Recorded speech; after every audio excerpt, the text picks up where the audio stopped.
Okay, sorry, I had to cut that off. Somebody was at my door. I apologize. Okay, so we were talking about low blood sugar care. So get them to the ground, get them in a safe seated position. If this is something really out of the blue, you definitely need to follow up with a doctor.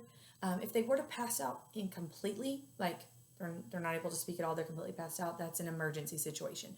That is a call 911 and do all of that kind of situation. If it's something that happens and that they know it happens, they may even be able to tell you, hey, I feel like I'm starting to get a little, my blood sugar's getting a little low. That's when you would offer those some kind of a beverage, like I suggested. Um, Heat issues. Typically, we're outside of this is happening. It is really common in our area, but heat exhaustion and heat stroke happen when the body gets too hot. It's not able to cool itself anymore. With children and elderly, we see it really quickly, especially their faces start getting really, really red. Um, Heat exhaustion is more common. They're sweating profusely, their faces have turned red, they're lethargic, they are just out of it. Um, we treat this by giving them fluids, getting them inside where it's cool.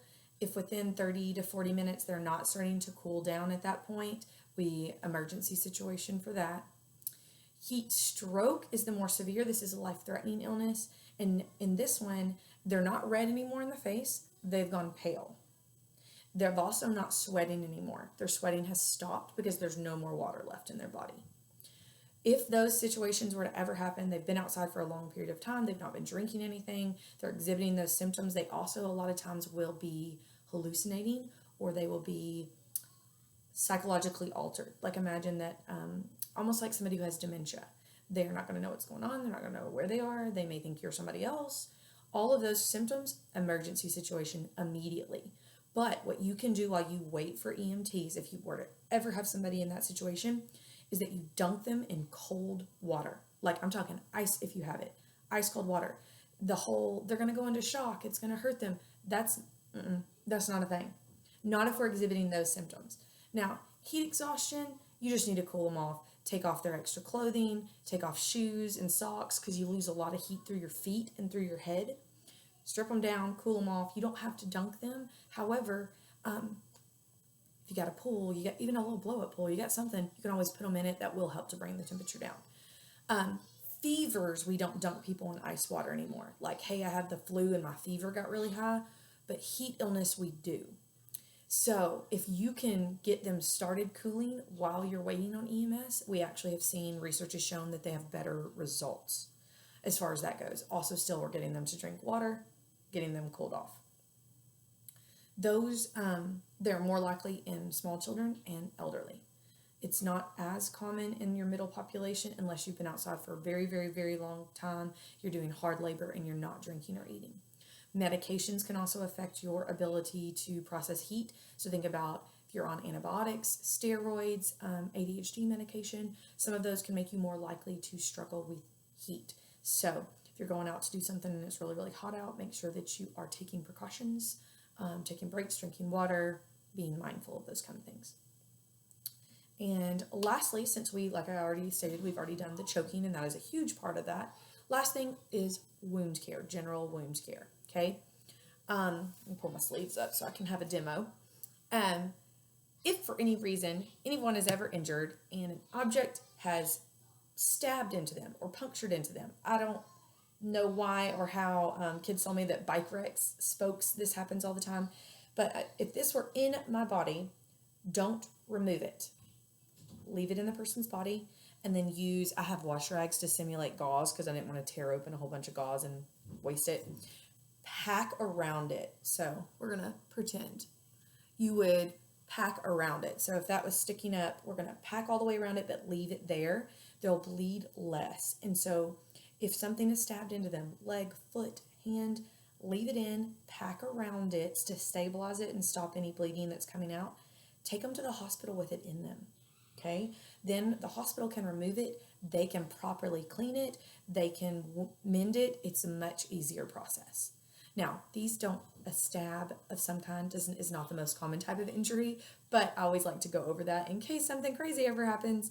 And I feel like it happens in the foot a lot. Somebody will have stepped on a nail. leave it there. Let them take it out of the hospital because they'll be able to know, do you need tetanus, stitches, cleaning, all of that kind of stuff. Leave it in. Now, say you just cut yourself. You just got a really bad cut. We're chopping stuff in the kitchen. We've cut ourselves. Kid picks up scissors somehow, cuts themselves. If it's bleeding badly, we apply, not a towel, okay? Use like gauze or something like that. However, if you don't have it, towels will work. You're gonna put it on and apply pressure. Biggest thing here is if this bleeds through and you're putting pressure and all of a sudden you're like, oh my God, my hand's wet and it's bled through, you don't take this off. You leave this and we get another one and we put it on top and we're pressure and we're squeezing. Also, if it is a hand, raise it up. Let gravity help you. Raise it up high. If it's a foot, make them lay down and hold the foot up, kind of like if your foot was swollen. But we just keep adding more if it bleeds through. If we rip this off, it destroys any bit of scab that was trying to form at that bottom layer. And same thing with gauze. We're gonna keep putting it. Okay? We're gonna keep putting it, and bleeding that won't stop, that's an emergency situation. If it's on like a foot or a hand and you can get them in the car, I'd take them yourself. If it's such a bad, like if it's like a really, really bad thing, then call EMS. But I cut my hand in the kitchen. Now, I mean, it's bad. I'm going to need stitches, but I cut it. You can have somebody take you to the ER. But we apply pressure. We never take off the bottom layer. We just keep adding more and more and more layers. Okay. Doesn't matter how old they are. Doesn't matter any of that. We're just going to add layers every time they bleed through.